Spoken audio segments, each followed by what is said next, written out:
Praise the Lord. प्रभु यीशु मसीह के नाम से मैं आपका हार्दिक स्वागत करता हूं। आज के कार्यक्रम को हम आरंभ करें, हम प्रार्थना करें। हे सर्वशक्तिमान ईश्वर दयालु पिता, हम आपसे बड़े अनुग्रह को चाहते हैं कि आज फिर से आप हमसे अपने वचन के द्वारा बात कीजिए, हमें सिखाइए, हमें समझाइए और प्रभु ऐसा करने की हमें सामर्थ दीजिए। यीशु मसीह के नाम से आमीन। Praise the Lord. आज जिस विषय को हम देखेंगे उसका शीर्षक मैंने रखा है कठिनाइयों के मध्य बढ़ना। और इसके लिए एक वचन में से हम देखेंगे निर्गमन की किताब 1 अध्याय पद संख्या 12। यहां इस प्रकार से लिखा है, पर ज्यों ज्यों वे उनको दुख देते गए त्यों त्यों वे बढ़ते और फैलते चले गए, इसलिए वे इस्राएलियों से अत्यंत डर गए। बाइबल उस समय की घटना का विवरण करती है जब यूसुफ और उसका पूरा परिवार मिस्र में जा बसा और उसके कई सालों के बाद जब सत्ता में परिवर्तन आता है, तब जो फिरौन होता है वह वहां के लोगों को सताना आरंभ करता है। वह इस बात से डर जाता है कि कहीं किसी दिन ये लोग एकजुट होकर हमारे विरोध में आकर हमारे सत्ता को छीन लेंगे, हमें हरा देंगे, हमारे विरोधियों के साथ मिलकर हमें नुकसान पहुंचाएंगे। इसलिए वह डर कर इस्राएलियों को सताना आरंभ करता है। वह सब काम जो यूसुफ ने किया था वह भूल जाता है, वह उसे नहीं जानता क्योंकि सत्ता का परिवर्तन हो गया है। और तब वे इस्राएलियों को सताते हैं। बाइबल बताती है 14 पद में कि वह उनको मिट्टी के काम से, उनको ईंट बनाने के काम से, खेती के काम से और अलग अलग रीति से भांति भांति के कामों के कारण उनको दुखी कर देते थे और सताव का वे अनुभव करते थे। और तब भी बाइबल कहती है कि ज्यों ज्यों मिस्री उनको दुख देते गए त्यों त्यों वे बढ़ते गए। आज की संदेश की शिक्षा मैंने इसी वचन में से ली है कि जैसे जैसे उनके ऊपर भौतिक दुख आता गया वे भौतिक रूप से बढ़ते चले गए। हम भी मेरे प्रियो, जब हमारे जीवन में इस प्रकार के दुख आएंगे, हमें दबाव का, सताव का, मानसिक पीड़ा का अनुभव करना होगा। हम आत्मिक रीति से बढ़ते चले जाएं। कठिनाइयों के मध्य भी हम ना रुके, हम बढ़ते चले जाए। भजन संहिता 92 अध्याय उसके 12वें पद में बाइबल कहती है, धर्मी लोग खजूर के समान फूले फलेंगे और लबानोन के देवदार के समान बढ़ते जाएंगे। भजनकार कहता है कि धर्मी लोग बढ़ेंगे और जब हम खजूर और लबानोन के देवदार के विषय में बातचीत करें तो दोनों जो वृक्ष हैं वो बड़े कठिन समयों में बढ़ते हैं। मैं लबानोन के देवदार से आरंभ करना चाहता हूं। लबानोन का देवदार जो है वह चट्टानों में, चट्टान की दरारों में बढ़ता है और बहुत कठिन मौसम में, चाहे बहुत ज्यादा गर्म हो, चाहे बहुत ज्यादा ठंड हो, चाहे बहुत ज्यादा बर्फबारी हो, फिर भी वह बढ़ता चला जाता है, वह रुकता नहीं है। उसकी बहुत सारी विशेषताएं हैं। यह विशेषता है कि उसमें घुन नहीं लगते, यह विशेषता है कि उसके वृक्ष से खुशबू आती है और बहुत लंबा विशाल होता है। उसकी जो उम्र होती है उस वृक्ष की वो बहुत लंबा होता है, हजारों साल भी वह वृक्ष जीते हैं। तो बाइबल हमें लबानोन के देवदार की संज्ञा दे रही है। इसका मतलब यह है कि हमारे जीवन में भी कठिनाइयां आएंगी और कठिनाइयां बहुत प्रकार की हो सकती है। इस्राएलियों को अत्यधिक उनसे काम लिया जा रहा था, जोर जबरदस्ती के साथ उनसे काम लिया जा रहा था और मालूम नहीं उन्हें कितना और कुछ आराम मिलता था या नहीं मिलता था, लेकिन बाइबल बताती है कि वे करहाते थे इन बातों से। उनका जीवन दुख से भर गया था इन बातों के कारण, लेकिन इसके बावजूद वे फैलते चले गए। हमें भी कठिनाइयों के मध्य बढ़ते चले जाना है। मैं समझता हूं कि हम सब इन दिनों में जिन बातों का अनुभव कर सकते हैं वह है मानसिक रीति से हम तनाव का अनुभव कर सकते हैं। किसी की घर की परिस्थितियां ऐसी होंगी जो उन्हें मानसिक तनाव दे सकती है। किसी की पारिवारिक परिस्थितियां, किसी के वैवाहिक जीवन में ऐसी परिस्थितियां होंगी, किसी स्टूडेंट्स के जीवन में ऐसी परिस्थितियां होंगी जो उन्हें मानसिक रीति से तनाव दे सकती है। नौकरी पेशा में करने वाले लोगों को भी मानसिक तनाव का अनुभव वे कर सकते हैं। लेकिन तनाव के मध्य भी आज हम सीख रहे हैं कि हमें बढ़ते जाना है, आत्मिक रीति से और ज्यादा मजबूती को प्राप्त करते चले जाना है। हम थोड़ी देर में देखेंगे कि और कैसे हम मजबूत हो सकते हैं, लेकिन अभी हम इस संज्ञा को देखने की कोशिश कर रहे हैं कि किस प्रकार भजनकार कहता है कि जो धर्मी जन है वो खजूर के पेड़ के समान है और लबानोन के देवदार के समान है, जो फूलेंगे फलेंगे और बढ़ते भी जाएंगे। अब हम खजूर के पेड़ की विशेषता पर जब आते हैं तो हम जानते हैं कि खजूर का जो पेड़ है वो रेगिस्तान के इलाकों में या समुद्री इलाकों में हुआ करता है और बहुत हार्श कंडीशन, बहुत टफ कंडीशन का वह सामना करता है। जहां जमीन सूखी है, जहां पर पानी नहीं है, खजूर कि पेड़ के जो जड़ होते हैं वो भूमि के नीचे तक चले जाते हैं। और खजूर के पेड़ की एक विशेषता बताई गई है कि उसका कुछ भी जाया नहीं जाता है। उसके पत्ते जाया नहीं जाते, उनके तने जाया नहीं जाते हैं, उनका फल जाया नहीं जाता, हर एक चीज, उनके जड़ भी जाया नहीं जाते। हर एक पार्ट जो खजूर के पेड़ का होता है वह इस्तेमाल में आता है। जब भजनकार कहता है धर्मी जन खजूर के पेड़ के समान फूलेंगे फलेंगे, इसका मतलब है हम हर रीति से प्रभु के काम के हैं, हम हर रीति से मनुष्यों के काम के हैं, हम हर रीति से प्रभु की महिमा करेंगे अपने जीवन से। खजूर के पत्तों से चटाइयां बनती है। कुछ और साउथ के तरफ हम चले जाएं तो लोग अपने घरों के छतों पर उसे लगाते हैं।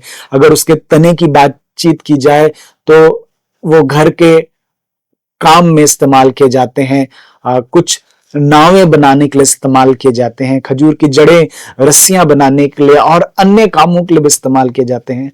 खजूर का फल खाने के लिए इस्तेमाल किए जाते हैं। तो जो संज्ञा दी जा रही है कि खजूर के पेड़ के समान फूलेंगे फलेंगे, हम बढ़ते चले जाएंगे।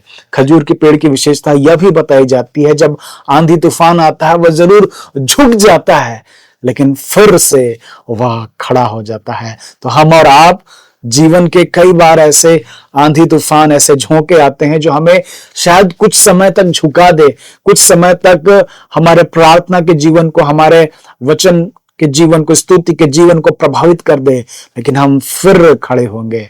भजनकार ही इस बात को कहता है, धर्मी चाहे गिरेगा तो भी वह खड़ा होगा। हम ऐसे लोग हैं मेरे प्रियो। कठिनाइयां हमें बहुत ज्यादा देर तक दबा कर नहीं रख सकती है, हम उसके मध्य में भी बढ़ते चले जाएंगे। आगे 13 और 14 पद में आपके लिए पढ़ना चाहता हूं। वे यहोवा के भवन में रोपे जाकर हमारे परमेश्वर के आंगनों में फूले फलेंगे। वे पुराने होने पर भी फलते रहेंगे, रस भरे होंगे और लहलहाते रहेंगे। हम वे लोग हैं जहां पर हमेशा फल लगेगा। हम हर मौसम में फलेंगे और बहुतों के काम आएंगे, हम प्रभु के काम आएंगे और निरंतर हम बढ़ते चले जाएंगे। क्योंकि भजनकार इस बात को देख रहा है कि धर्मी जो है वह इन के समान है, खजूर के पेड़ के समान है, देवदार के पेड़ के समान है। खजूर का पेड़ केवल ऊंचाई में नहीं बढ़ता है, उसकी जड़ें भी नीचे जाती है। लबानोन का जो देवदार है वह केवल ऊंचाई में बढ़ता नहीं है, वरन उसकी जड़ें भी गहरी जाती है, चट्टानों के नीचे तक भी चली जाती हैं। हम और आप मसीह में इसी प्रकार जड़ पकड़ते चले जाएंगे। हम सब ज्ञान में, सब समझ में हम गहराई तक उतरते चले जाएंगे। हमारा ज्ञान अधूरा नहीं रहेगा, हम में अधूरापन नहीं रहेगा। हम पूरे पूरे रीति से मसीह को पहन लेंगे। ऐसा हमारा जीवन होने जा रहा है मेरे प्रियो। बाइबल कहती है कि हम बढ़ते चले जाएंगे। इन कठिनाइयों के समय में बढ़ना है। एक और वचन जो कठिनाइयों से हमें अवगत कराता है, मत्ती रचित सुसमाचार उसके 24 अध्याय 10 पद से लेकर मैं 14 पद तक आपके लिए पढ़ना चाहता हूं। यहां लिखा है, मैं 9 से आपके लिए पढ़ देता हूं। तब वे क्लेश के दिन के लिए तुम्हें पकड़वाएंगे और तुम्हें मार डालेंगे, और मेरे नाम के कारण सब जातियों के लोग तुमसे बैर रखेंगे। इससे ऊपर हम पढ़ेंगे तो हम पाएंगे कि लड़ाइयां होंगी, लड़ाइयों की चर्चा सुनाई देगी, जाति जाति पर चढ़ाई करेगी, एक दूसरे पर लोग आक्रमण करेंगे, कोई किसी को पसंद नहीं करेगा, घृणा की बातें आसपास में पाई जाएगी, लोग इसका शिकायत उसको करेंगे और यह बढ़ता चला जाएगा। और बाइबल कहती है बहुत सारे लोग आपसे भी बैर रखेंगे। कई बार हम अपने जीवन में इस बात को चाहते हैं कि हम प्रेम का अनुभव करते रहें, लेकिन समय ऐसा भी आएगा जब लोग हमें तुच्छ दृष्टि से देखेंगे, जब लोग, क्योंकि हम प्रभु के कहलाते हैं, हमें नीचा दिखाने की कोशिश करेंगे, हमें घृणा भाव से देखेंगे, लेकिन तब भी हमें बढ़ने की आवश्यकता है। बाइबल जो कहती है 12वें पद में, वो हमारे लिए चिंता करने का विषय है। वह यह है, लिखा है, अधर्म के बढ़ने से बहुतों का प्रेम ठंडा पड़ जाएगा। जब ये सारी बातें हो रही होंगी, जातियां एक दूसरे के विरोध में आ जाएंगी, लोग एक दूसरे की शिकायत करेंगे, और अंतिम समय में ये सारी बातें होंगी, जो लोग प्रभु से प्रेम किया करते थे उनका प्रेम भी ठंडा हो जाएगा। और ठंडा हो जाएगा इसका मतलब खत्म होने की कगार पर पहुंच जाएगा। तब हम और आप क्या करेंगे? हम कैसे सरवाइव करेंगे उस कठिन समयों में? खजूर का पेड़ और लबानोन का देवदार तो सरवाइव कर जाता है, हम और आप कैसे सरवाइव करेंगे इन कठिन समयों में? और बाइबल जब ये बातें कह रही है, इसका मतलब ये बातें होंगी ही होंगी, इससे हम स्किप नहीं कर सकते। यह बातें आने वाले दिनों में घटित होंगी। आज भी शायद हम इन बातों को आसपास होता हुआ देख रहे हैं, लेकिन कुछ समय के बाद यह और बढ़ जाएगा। हम और आप कैसे सरवाइव करेंगे? बाइबल इसका जवाब 13 पद में देती है। लिखा है, परंतु जो अंत तक धीरज धरे रहेगा उसी का उद्धार होगा। जो अंत तक धीरज धरे रहेगा, जो बना रहेगा, जो दृढ़ रहेगा, जो हटेगा नहीं। देवदार का वृक्ष, खजूर का वृक्ष डटे रहते हैं। खजूर के वृक्ष को आंधियों का सामना करना पड़ता है, तूफानों का सामना करना पड़ता है, ऐसे टफ वेदर का सामना करना पड़ता है, बहुत ज्यादा धूप का सामना करना पड़ता है, पानी की कमी का सामना करना पड़ता है, लेकिन इसके बावजूद वह डटा रहता है। हम और आप भी डटे रहें, बने रहें। हम जहां पर है वहां पर हम बने रहें, हमारा विश्वास ना जाए। इब्रानी की किताब 10 अध्याय 38 पद में बाइबल कहती है, मेरा धर्मी जन विश्वास से जीवित रहेगा, यदि वह पीछे हट जाए तो मेरा जी उससे प्रसन्न ना होगा। तो बाइबल कहती है कि जो धर्मी जन है उसको जिंदा रहने के लिए विश्वास की आवश्यकता होती है।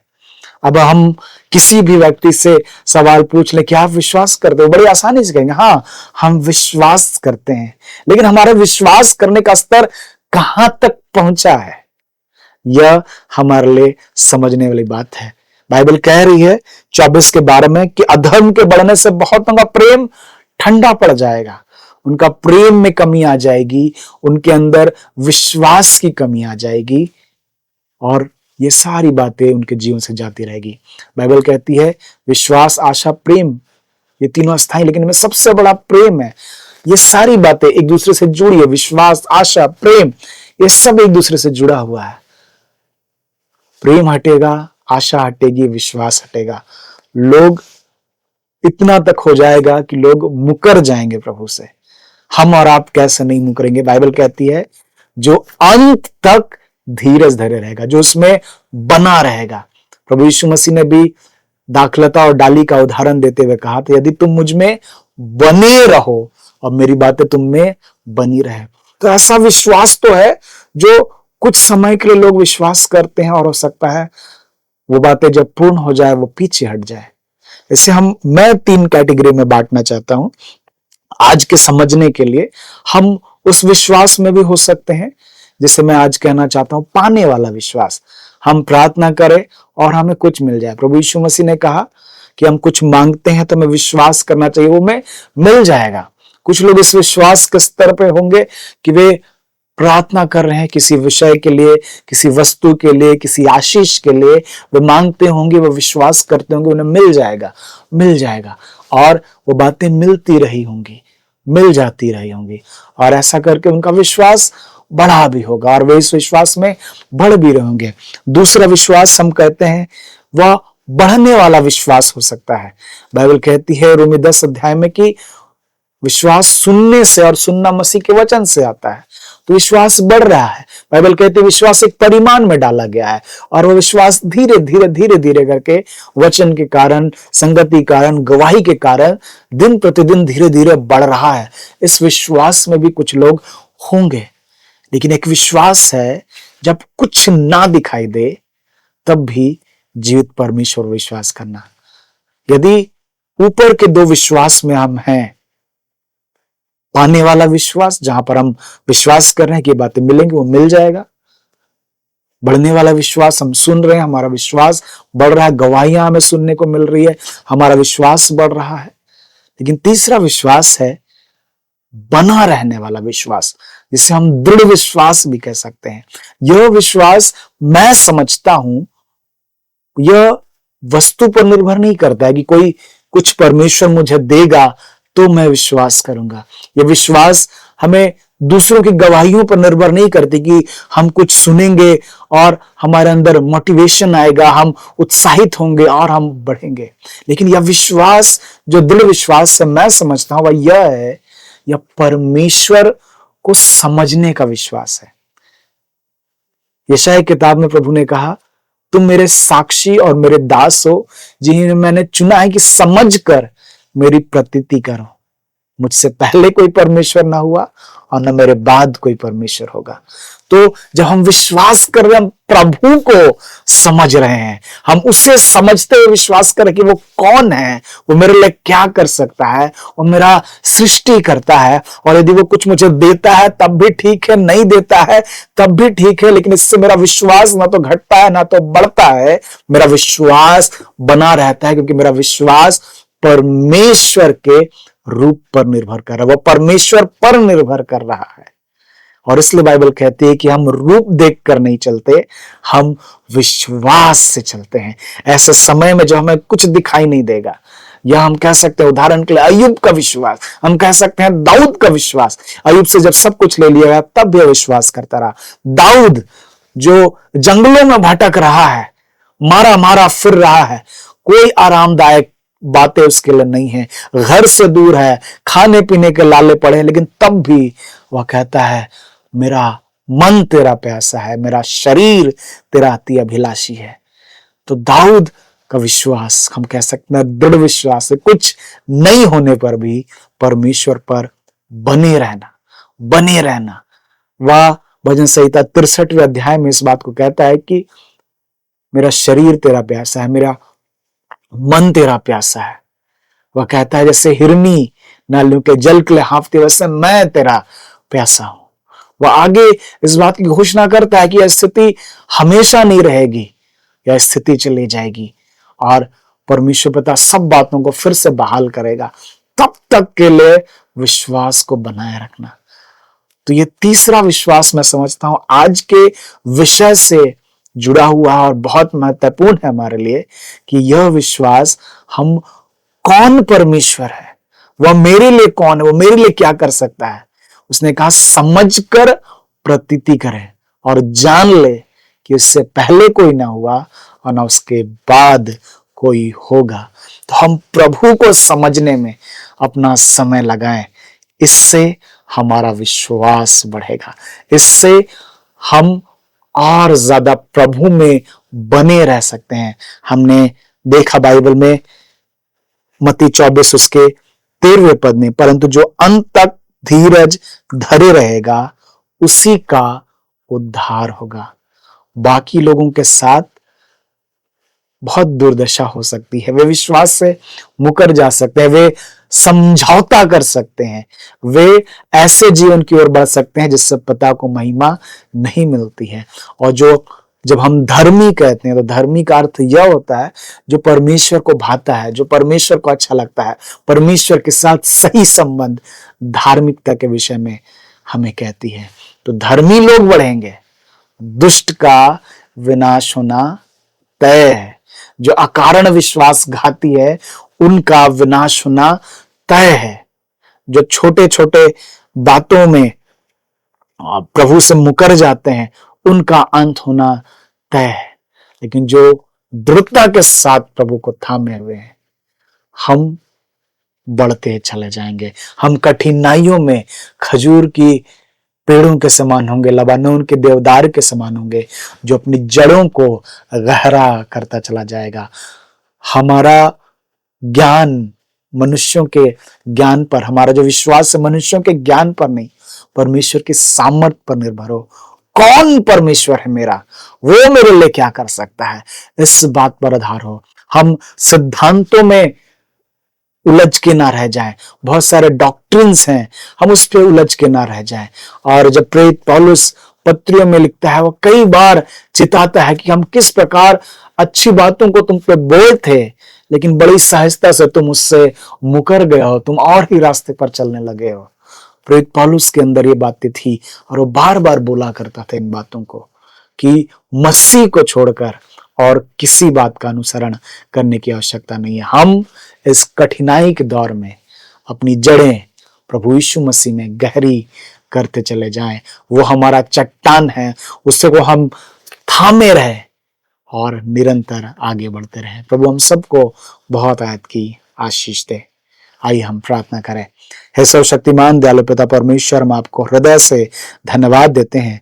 खजूर के पेड़ से और देवदार के पेड़ से हमने यह सीखा है कि हमें कठिनाइयों में भी बढ़ने की आवश्यकता है, हमें तब भी फूलने फलने की आवश्यकता है। हाँ प्रभु, इस्राएलियों को दुख दिया गया लेकिन तब भी वे बढ़ते रहे।